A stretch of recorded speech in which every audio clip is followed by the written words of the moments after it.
비유는 모든 하나님의 말씀을 여러분들이 깨닫고 이해하기 위한 가장 기초적인 말씀이라고 오늘 본문에서 말씀을 하고 있죠. 13절에 보시면 너희가 이 비유를 알지 못할진데 어떻게 모든 비유를 알겠느냐 이런 말씀이 있죠. 그래서 사실은 우리가 많이 들었어요.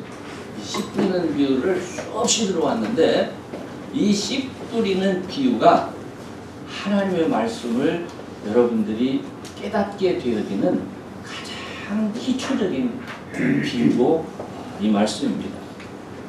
그래서 이 말씀을 보시면 사람을 구분해 놨어요. 길밭 같은 마음을 가진 사람, 또 돌짝밭, 그 어떤 사람은 가시덤불밭. 여러분은 어떤 밭 같습니까? 좋은 밭 같습니까? 오늘 이 마가복음 안에서 예수님께서 이 말씀을 하신 이유는 사람을 구분해 놨지만 사실은 우리 모든 사람의 마음 안에 길밭도 있고 그 다음에 돌짝밭도 있고 그 다음에 가시덤불밭도 있습니다. 길도 나고 가시덤불도 있고 돌짝도 있고 그런 것들로만 가득했을 때 안타깝게도 하나님 나라에 대한 이해를 전혀 할 수가 없어요. 근데 오늘 이 본문 말씀은 누구에게 지금 이 비유를 말씀하시는 거냐면 교회 안에 있는 사람들에게 하시는 말씀이에요. 그러면 교회 안에는 우리가 다 아는 것처럼 여러분은 무슨 밭? 좋은 밭이요 이렇게 말해야 되는데 아니 좋은 밭 사람들한테 왜 쓸데없이 길밭, 돌짝밭, 가시덤불밭을 얘기하시겠습니까? 그것은 사람들이 하나님의 말씀을 잘 깨닫지도 못할 뿐만 아니라 예수를 믿는다고 하면서도 사실은 그 말씀을 이해하지도 못하고 순종하지도 못해서 결국 어떤 문제가 있냐면 예수님을 믿는다고는 하는데 하나님 나라에 대한 개념이 전혀 없어요. 예수님이 우리들에게 이 말씀을 하시는 이유는 여러분 세상에서 출세하기 원합니다 이래서 하시는 게 아니에요. 하나님 나라를 알게 하기 위해서 이 말씀을 하시는 거예요. 그게 목적이에요. 그렇기 때문에 우리가 하나님의 말씀을 깨달으면요 하나님 나라를 이해하게 되는데 하나님 나라를 이해한다는 것은 무슨 의미입니까? 천국.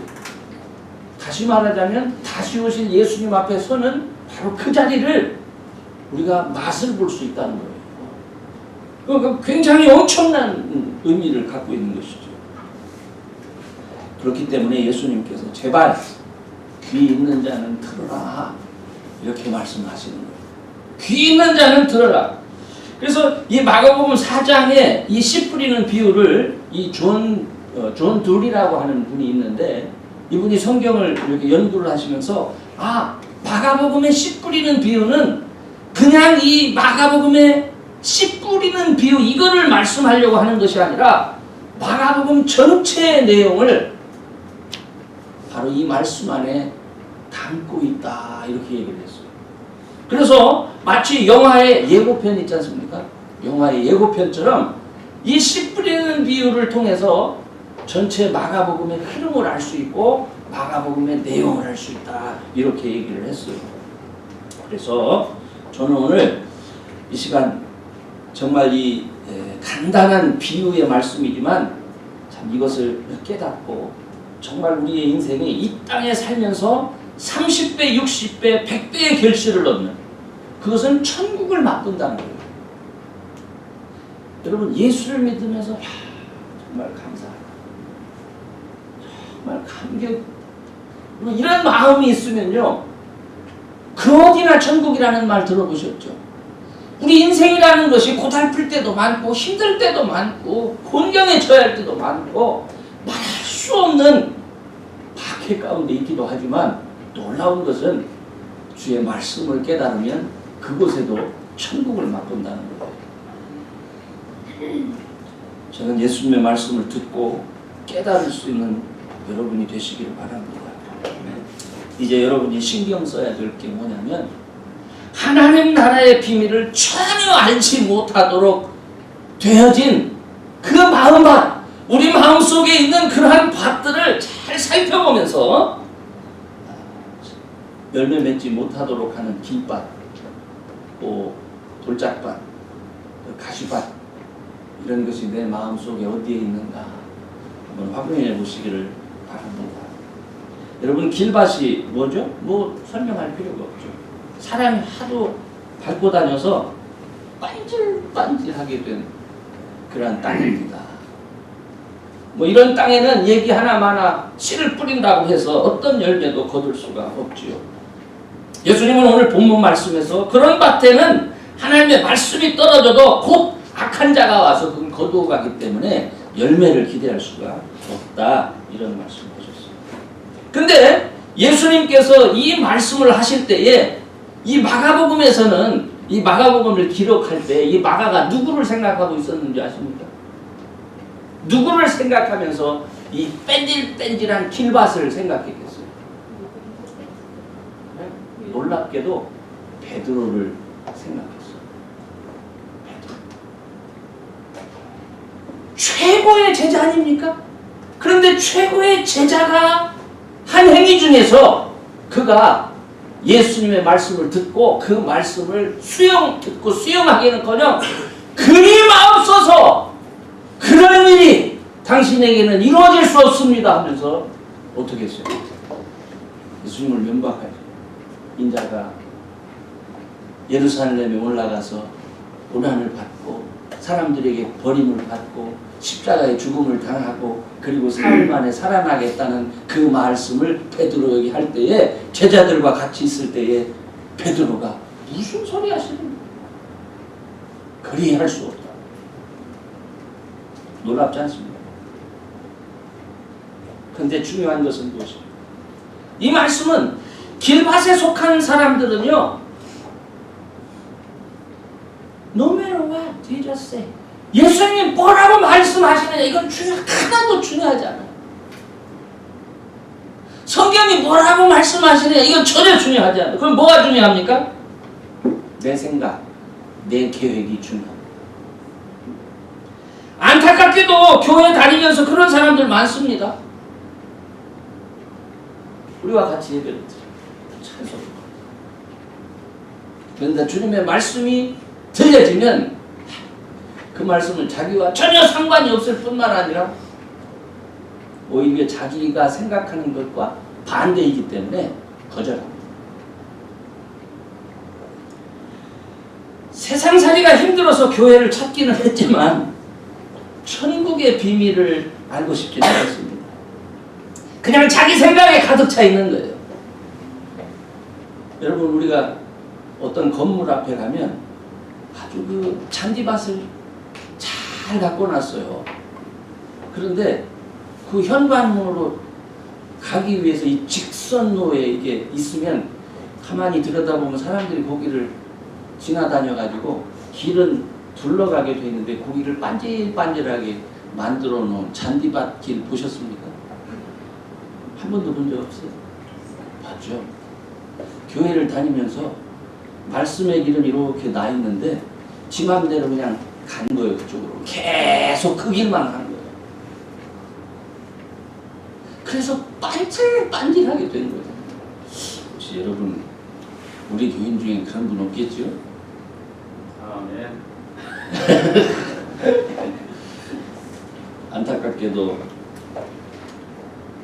요즘 세상에 예수님의 주되심과 상관없이 교회 안에 들어와서 세상적인 뿌리를 내리는 분들이 너무 많습니다. 세상에서 높이 되려는 것처럼 자기도 교회 안에서 그렇게 높이 돼야 된다고 생각하는 것 같아요. 믿을 수 없는 일이지만 이런 분들이 목사가 돼요. 저는 최태민이라고 하는 이상한 사람, 그분도 어떻게 해서 목사가 됐는지 모르지만 하여튼 목사하지 않습니까? 근데 그런 분만 있는 게 아니에요. 저는 우리 교단이 제가 침례교단이라고 그래서 굉장히 보수적이고 참 순전한 그런 목사님들만 있기를 기대하는데 실제로 이따금씩 교제를 하다 보면 조금 생각이 달라요. 빤질빤질해진 분들이 많이 있습니다. 하나님 말씀과 상관없이 자기 생각으로 빤질빤질해진 분들. 이런 일이 있으면 비록 그 몸은 교회 안에 있다 할지라도 천국을 맛볼 수 없어요. 하나님의 말씀이 그 안에서 뿌리를 내리기조차 할 수 없어요. 그러니까 몸은 교회에 있지만은 생활하는 것은 세상 사람과 똑같은 거예요. 우리가 그런 사람이 되지 않도록 우리 자신의 마음밭을 살펴봐야 돼요. 내 마음을 이렇게 돌아보면서 내가 교회는 다니지만 하나님의 말씀은 내가 알고 있는데 그 말씀은 절로 돌아가는 길이잖아요. 나는 그렇게 싫어. 난 그냥 반드시 간대. 주님과 상관없이 열심히 자기 길 닦아놓은 그런 반질반질한 밭 오늘부터 호미로 좀 이렇게 캐가면서 밭을 일구시길 바랍니다. 잔디가 좀 나요. 두 번째는 돌밭입니다. 이런 사람은 예수님의 말씀을 듣고 따르는 것이 너무 좋아요. 정말 예수님이 좋아요. 놀랍지 않습니까? 부정적인 돌밭인데 그러나 그분의 첫인상 그렇잖아요. 첫 대면에서 그 마음이 뜨거운 거예요. 예수님이 좋은 거예요.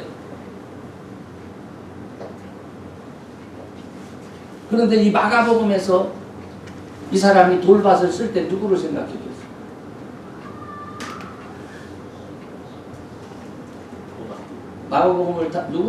마가복음을 다 안 읽으셨으면 잘 모르겠지만 오늘 이거 듣고 나서 마가복음 한번 다 읽어보세요. 그 누가 있냐면 마가복음 10장에 재물 많은 청년이 주님 앞에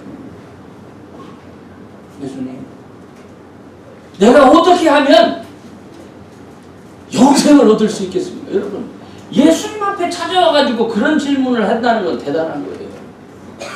야 이거 나보고 선한 사람이라고 하고 나한테 뭐 그런 거 묻느냐. 야 녀석아 말씀을 계명을 잘 지키면 할 수 있는 거야. 그때 이 청년이 뭐라 그래? 내가 어려서부터 계명도 잘 지켰다는 거예요. 그러니까 예수님이 뭐라고 말씀하십니까? 그래 잘했다. 그런데 한 가지 부족한 게 있구나. 너 있는 거 네가 여태까지 의지하고 네가 여태까지 기대하고 살던 그거 버려라. 그거 팔아서 가난한 사람한테 나눠주고 그리고 나 쫓아오너라. 나. 이거 어떻게 했어요? 근심하며 돌아갔다.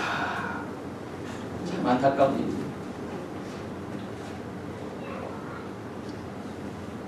입술에서는 할렐루야 아멘이 쏟아진다니까요. 교회 다니면서 우리도.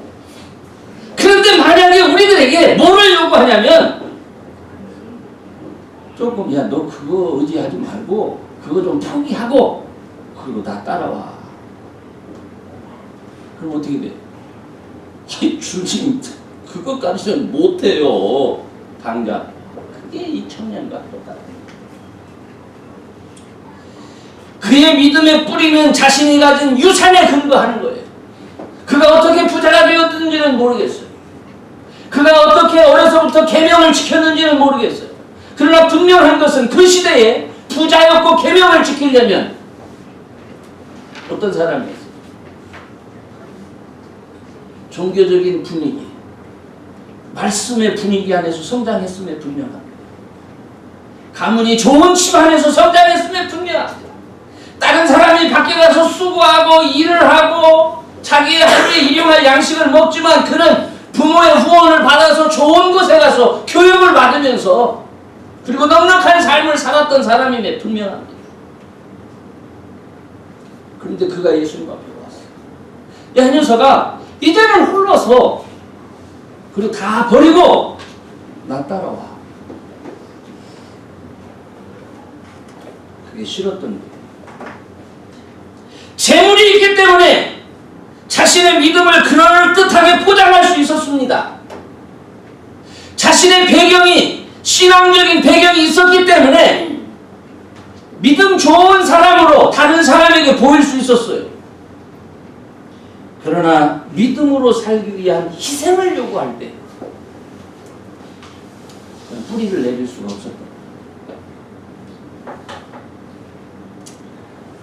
자신의 삶의 편리를 버리지 못하겠다는 거예요. 교회에 출석해서 신앙생활하는 것은 여러분, 자신이 출석한 교회의 다른 교우들과 예수 안에서 하나 된다는 걸 의미합니다. 여러분, 옆 사람 좀 이렇게 한번 쳐다보세요. 옆 사람 손. 부부가 뭐 아들 뭐 부부 이렇게 말고 옆 사람. 그분하고 여러분 하나 될 수 있겠습니까? 어떻습니까? 부부로 앉은 분이 부부라도 하나 되기가 어떻습니까? 굉장히 쉽죠? 우리가요, 사람마다 코드가 달라요. 우리가 케미가 다르다고요. 그죠? 그래서 어떤 사람들은 그냥 누가 말하면 그냥 싫어. 그게 그 사람이 말만 하면 뭐 이유 불문하고 그냥 싫어. 그런 사람도 있습니다. 여러분 안 그렇습니까? 있어요. 예수님은 그런 사람 없었을까요?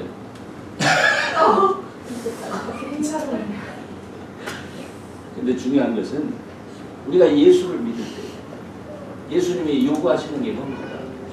예수님 머리로 해서 하나 되라는 거예요. 하나 되려면 어떻게 해야 됩니까? 뭐부터 해야 돼요? 야, 너 내 맘에 안 들어. 네 말투하며 뭐 하는 행투하며 그거 좀 고쳐. 이렇게 해야 됩니까? 아니면 어떻게 해야 돼? 내가 끼워 맞춰야 돼? 그 사람이 끼워 맞춰야 돼?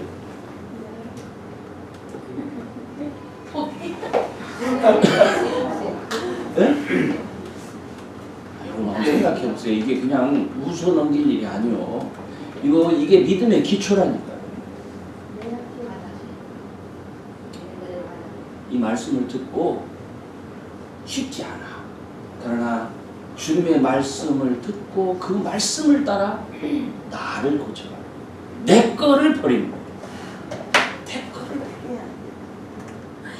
그러면서 주를 따르는 거예요. 그러면서.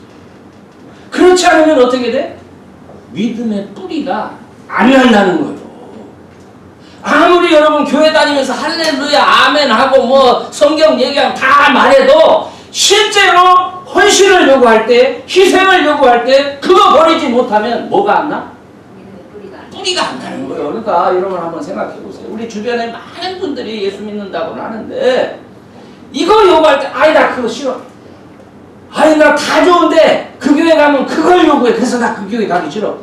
부지기수요. 부지기수. 그런 분들이 믿음의 뿌리가 나겠어요? 안 나는 거예요. 그런 분들이 천국을 맛볼 수 있겠어요?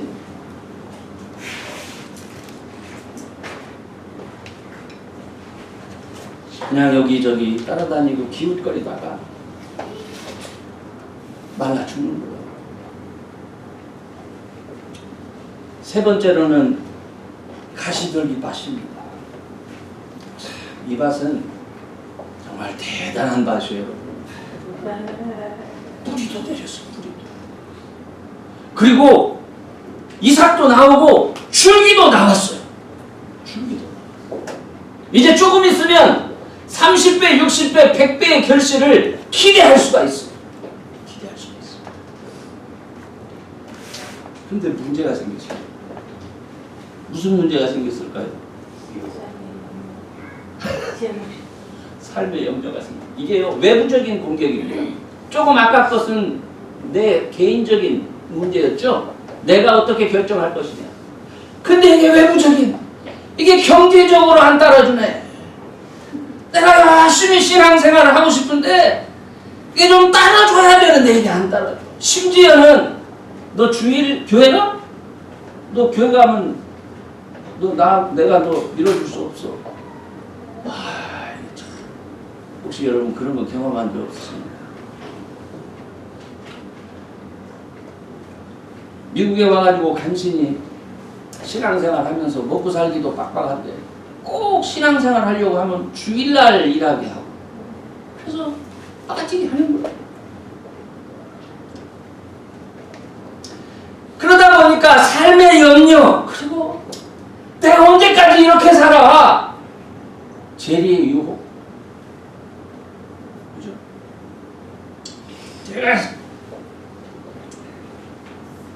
그 다음에 욕심들 많은 욕심들이 나로 하여금 자꾸 하는 일을 하도록 만드는 거예요. 하는 팔도록 만드는 거예요. 이 말씀은 마가복음에서 13장 재난의 징조와 연관이 되었어요. 말세의 징조와 연관이 돼요. 말세가 되면 하나님의 사람들로 하여금 열매 맺지 못하도록 하기 위해서 온갖 도전이 우리들에게 있을 거라.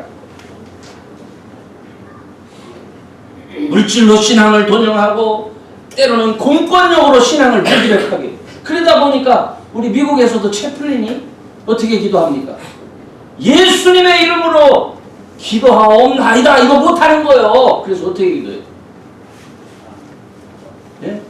아무것도 다 하나님도 빼고 그냥 기도했습니다. 끝나. 누구에게 기도했는지는 몰라. 나머지 부탁하기는 각자 신의 이름으로. 때로는 다른 종교를 가진 사람들이 무력으로 생명을 위협하는 그런 상태. 정말 이겨내기 힘들고 어려운 도전을 말하는 거예요. 저도 제 인생을 돌아봤어요. 제가 어린 나이에 군복이 됐어요. 정말 생명을 던지면서까지 충성스럽게 일했어요. 근데 어느 순간에 진급이지, 진급. 진급 제도를 가지고 사람을 이렇게 줬다 폈다 하는 걸 느낄 수가 있어요. 근데 그때에 저도 사람이잖아요. 야, 이거 좀 이렇게 잘 보여야 되겠다라는 생각이 들더라고요. 근데 뭐 저같이 원래 성격이 그런 사람이 뭐 잘 보이면 제가 얼마나 잘 보이겠어요. 결국 못 보였지만 근데 어쨌든 그런 마음이 생기더라고요.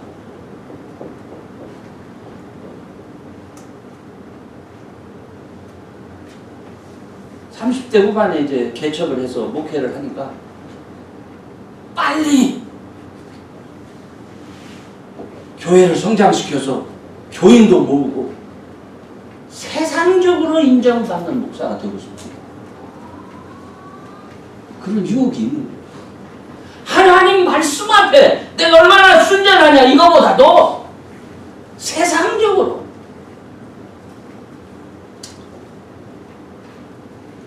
(40이) 넘어서 이민 목회 현장에서 왔는데 먹고 사는 문제가 부딪힐 때도 많았어요. 무엇이 하나님의 영광을 위한 삶인가에 대한 고민은 뒤로 하고 생활의 염려에 실제로 잡히는 때가 너무 많더라고요. 이런 삶의 도전은 저만 겪은 게 아닐 거예요. 아마 지금 여러분에게도 계속되고 있을 겁니다.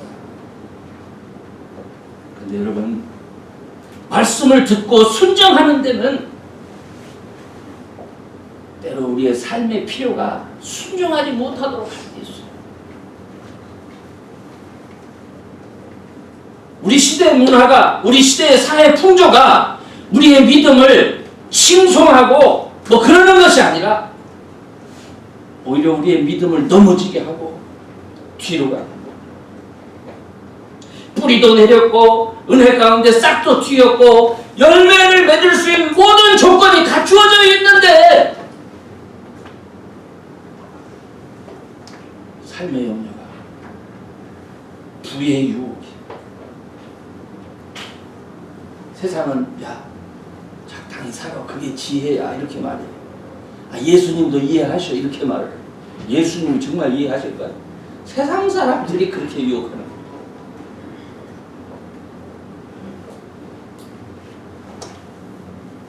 이것이 가시떨기 밭의 모습입니다. 마가복음에서 좋은 땅에 뿌려졌다는 것은 이 모든 밭의 과정을 다 거치고 끝까지 견디고 승리한 사람을 말합니다. 마가복음 16장 20절의 말씀은 제자들이 나가 두루 전파할 때 주께서 함께 역사하사 그 따르는 표적으로 말씀을 확실히 증거하십니다. 모든 것을 다 이긴 믿음의 사람들에게 주님이 함께 하실 뿐만 아니라 따르는 표적까지도 그의 삶 가운데는 있다는 겁니다. 오늘날 우리가 예수님을 믿으면요, 우리 머리에 개념이 생깁니다.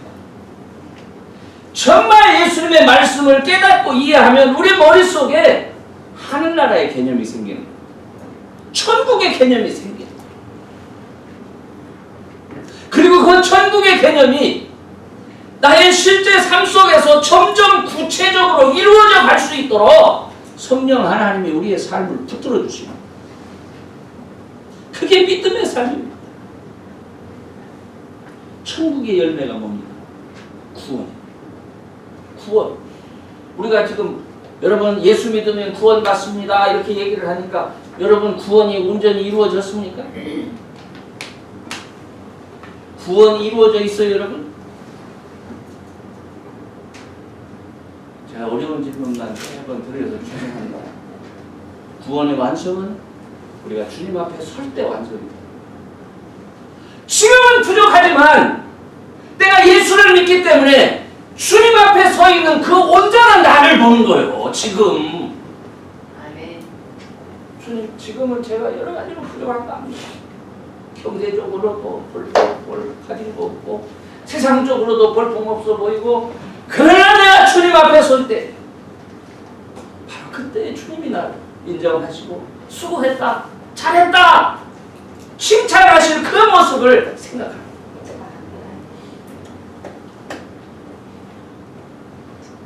그래서 여기 모인 저와 여러분은 정말 믿음으로 하나 돼서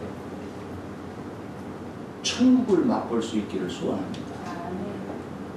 서로 돕고 세워서 형제가 연합하여 동거함이 어찌 그리 아름답고 선한고, 이것이 경험되고 죄를 서로 고하며 병낫기를 위하여 서로 기도하면서 의인의 간구가 역사하는 힘이 있는 것을 저와 여러분이 경험하기를 원합니다. 이렇게 말씀을 잘 듣고 깨달을 때에 30배, 60배, 100배의 결실이 있는 거예요. 신앙생활 잘 하면서 가끔 가시떨기 밭 같은 소리를 해요. 가끔 돌밭 같은 소리를 한다니까요.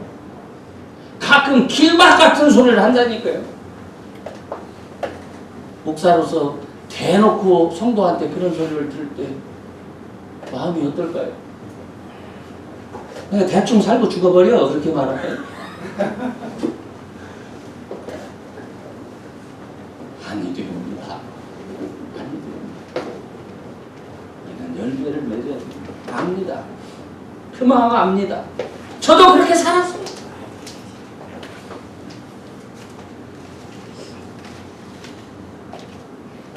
자신의 마음을 세상 이끄는 대로 내버려둬서 말씀이 심겨져야 될 그 자리를 세상 길로 반질반질하게 만들지 마세요. 믿음 생활이 유익하고 믿는 자들과 함께하는 것이 좋다는 것을 알면서 섬기는 게 싫고 나 자신을 부인하는 게 싫어서 슬픈 기색을 띠며 에이 다른 곳 가볼래, 이렇게 돌아서는 그런 돌밭 같은 사람 데리지 마세요. 뿌리도 내렸고 출기도 나가고 잎사귀도 냈고 이제는 30배, 60배, 100배의 결실을 얻을 수가 있는데 세상의 도전이 너무 강해. 그 버티기가 너무 힘들어. 그래서 주저앉는 사람 되지 마세요. 오히려 그때에 아니 주님, 뭐 할 수 없으면 그럼 어떻게 이게 우리가 실질적으로 세상에서 이걸 다 겪는 것이고 견딜 수 없어서 우리가 못하는 건데 그럼 어떻게 해요? 우리 주님 뭐라고 말씀하셨어요? 사람으로는 할 수 없으되 하나님으로는 할 수 있다. 그걸 하나님이 하시는 거예요. 여러분 그런 삶의 환경에 부딪혔을 때에 낙심하지 말고 포기하지 말고 뭐 해야 돼요? 하나님 앞에 맡기고 기도하시기 바랍니다. 그리고 그 아픈 문제를 홀로 마음속에 두고 염려하지 말고 믿음의 이유에게 얘기하면서 기도를 요청하세요. 하나님의 도우심을 구하세요. 서로를 위하여 기도하세요. 주의 성령께서 이길 수 있도록 해주십니다. 여러분 천국을 맛보시기 바랍니다. 에이, 뭐 이렇게 살다 보면 썸데이 언젠가는 제가 맛볼 수 있다. 아니 그렇게 생각하지 마시고 여러분 기도하며 지금 여기에서 지금 이 자리에서 여러분의 삶 가운데서 주님 앞에 설 여러분 자신의 모습을 한번 그려보십니다. 왜냐하면 복음의 씨앗은요 벌레 먹은 씨앗이 아니에요. 그건 뭐가 잘못된 씨앗, 그거는 뿌리만 내리면 성장해서 열매만 맺히면 그건 분명하게 결실을 맺는 씨앗입니다. 그게 하나님 말씀입니다. 세상 사람들은 그걸 우습게 알죠. 그러나 주님은 들을 게 있는 자는 들어라. 그래서 이 말씀을 우리에게 부탁하십니다. 우리 마음 가운데 있는 길, 돌짝밭, 가시덤을 항상 이렇게 돌아보시면서 그걸 잘 어떻게 캐내서 가꾸세요. 기도하시고 낙심될 때 우리에게는 함께 하시는 주님이 계시지 않습니까? 성령 하나님이 계시지 않습니까? 기도를 요청해서 서로 위해가면서 아름다운 열매가 저와 여러분 안에서 우리 교회 안에서 맺혀지기를 주의 이름으로 축원합니다.